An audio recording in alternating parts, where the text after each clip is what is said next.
नमस्कार दोस्तों, उम्मीद है बिल्कुल आप लोग बेहतर होंगे। और जो एग्ज़ाम आने वाला है उसके तैयारी में हम बहुत बहुत ही महत्वपूर्ण तरीके से लगे हुए होंगे। लेकिन उस तैयारी को और महत्वपूर्ण बनाने के लिए हमने एक और क्लास लेकर के आया है और उसमें रूट से संबंधित ही प्रश्नों को हल करेंगे। इस तरह से अगर रूट रहता है किसी संख्या पर और उसको जोड़ होता है तो उसको हम लोग कैसे हल करेंगे। चलिए अब डिजिटल बोर्ड पे चलते हैं और फिर प्रश्नों को हम लोग समझते हैं। तो हम लोग एक बात को मोटो बांध करके रखना है। सूरज जितना तेज चमकता है उतना उसको जलना पड़ता है। ठीक है, अर्थात कि जितने हम लोग अब प्रयास करेंगे, तैयारी करेंगे बढ़िया से, उतनी बढ़िया हम लोग को नौकरी मिलेगी, हम लोग को सफलता मिलेगी, हम लोग नए मुकाम को हासिल करेंगे। चलिए आज का प्रश्न है root under 12 plus root under 12 plus root under 12 plus root under 12 इस तरह से अनंत तक है का मान क्या होगा। चलिए पहले हम लोग बेसिक तरीके से हल करते हैं, उसके बाद हम लोग ट्रिक से चलेंगे और ट्रिक को भी देखेंगे, समझेंगे और उससे कौन मेथड हम लोग के लिए आसान है उससे हम लोग हल करेंगे। सोल्व कर रहे हैं, सॉल्यूशन निकालते हैं।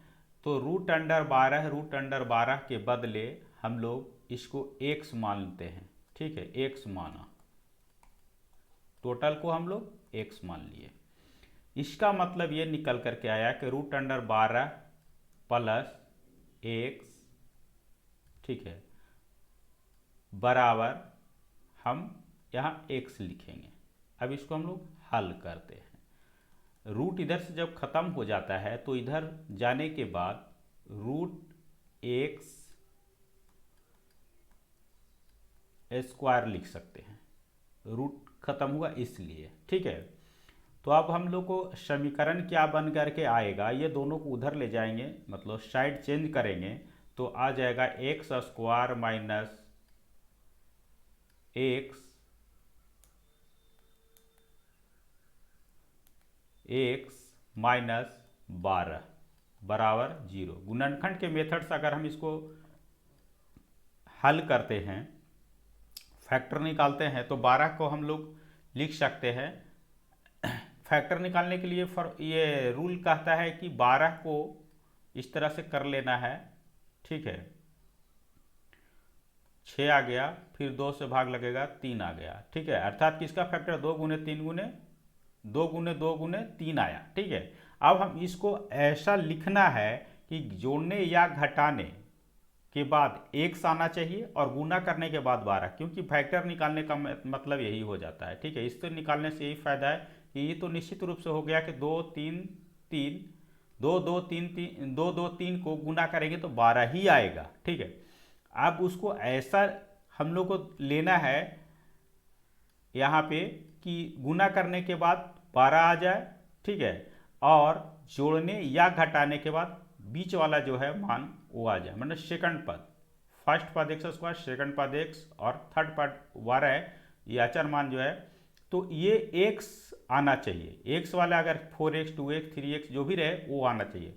तो इसको लिए हम क्या करेंगे कि 2 गुने 3 है तो इसको हम लोग 4 गुने 3 लिखते हैं। तो 4 गुने 3 लिखने के बाद, ठीक है, हम 6 गुने 2 लिखेंगे तभी 12 आएगा, लेकिन घटाने के बाद कितना आ रहा है, 4 आ जा रहा है, जबकि इस यहाँ पे 4 इसका वैल्यू नहीं है।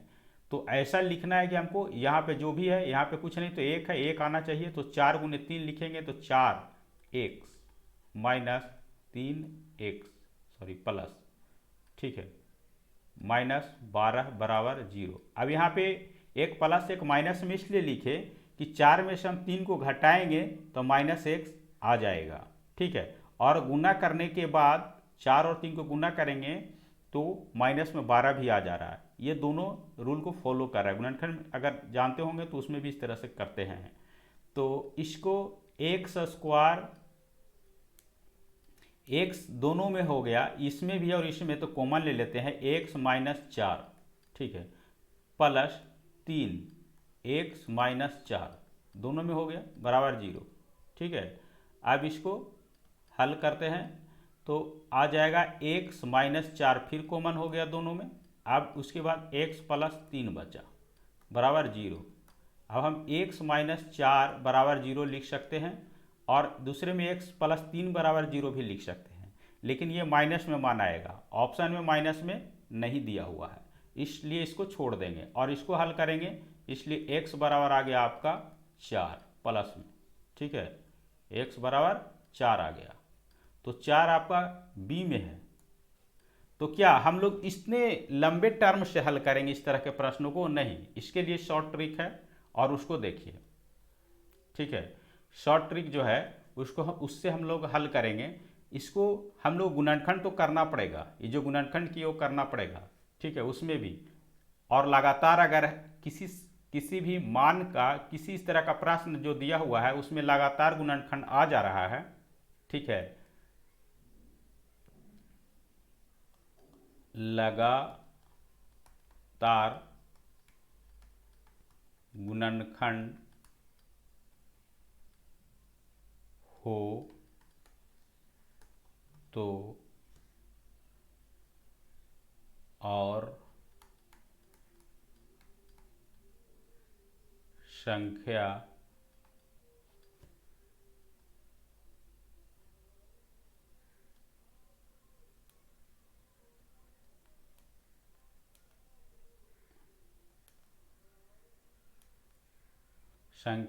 के बीच जोड़ हो तो बड़ी वाली संख्या, ठीक है, बड़ी वाली संख्या आंसर होगा, ठीक है। अब ये जैसे 12 है, 12 जो है, 12 को हम लोग कैसे लिख सकते हैं? 3 गुने 4, ठीक है, ये 12 का गुणनखंड आ रहा है। अब हमको कुछ नहीं करना, 3 और 4 को देखना है। इसमें बड़ी संख्या कौन है? 4, क्योंकि इसमें प्लस का साइन, इस तरह से अगर प्लस का साइन दिया हुआ रहे तो ये जो संख्या दिया हुआ उसको गुणनखंड करना है। गुणनखंड अगर लगातार आ रहा है तो बड़ी वाली संख्या इसका आंसर होगा, अर्थात कि 4 आंसर हो जाएगा। चलिए और प्रश्नों से समझते हैं, ठीक है। ये आपको लॉन्ग टर्म मेथड हो गया, ये शॉर्ट टर्म ट्रिक से मेथड हो गया। इसमें कुछ नहीं याद रखना है, सीधे संख्या को गुणनखंड करना है और इसका आंसर कर लेना है। चलिए अगला प्रश्न और क्लियर हो जाएगा। देखिए √6 √6 √6, ठीक है, ऐसे सब जितने भी प्रश्न हमने इकट्ठा किया है वो कहीं ना कहीं कभी ना कभी एग्जाम में पूछा है और पूछने की ज़्यादा संभावना है इस तरह से अगर प्रश्न एग्जाम में पूछता है तो, ठीक है। चलिए 6 और 6 को हम लोग ये गुणनखंड करते हैं तो इसको लिख सकते हैं 2 गुने 3, कितना आएगा? 6 आएगा, ठीक है। अब इसमें प्लस का साइन है, प्लस का साइन रहेगा तब क्या करना है? इसमें दोनों में बड़ा है ओ वाला आंसर होगा, अर्थात कि इसका आंसर 3 हो जाएगा, आंसर हो गया, ठीक है। इतना आसान तरीके से हम इसको हल कर सकते हैं। चलिए एक और प्रश्न लेकर के आए हैं, √56 प्लस √56 प्लस √56, ठीक है, वर्गमूल 56 जोड़ वर्गमूल 56 जोड़ वर्गमूल 56, इस तरह से अनंत तक चला जा रहा है। इसको हम लोग हल करने के लिए भी हम लोग मेथड निकाला कि इसके गुणनखंड करेंगे तो कितना आएगा? 7 गुने 8, ठीक है, 56 को 7 8 56, तब इसमें प्लस का साइन है तो बड़े वाली संख्या, अर्थात कि इसका आंसर 8 हो गया।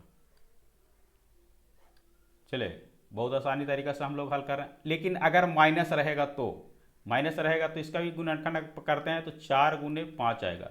तो क्या माइनस रहेगा तभी 5 ही आंसर होगा? नहीं, ये नहीं होगा। क्या कौन होगा? 4, छोटी वाली संख्या। माइनस रहेगा तो छोटा वाला को लिखना है, बस इसको में 4 आंसर हो जाएगा, ठीक है। ये हम लोग को ध्यान में रखना है कि माइनस रहेगा तो छोटी वाली संख्या हो जाएगी। चलिए अगला प्रश्न को हल करते हैं।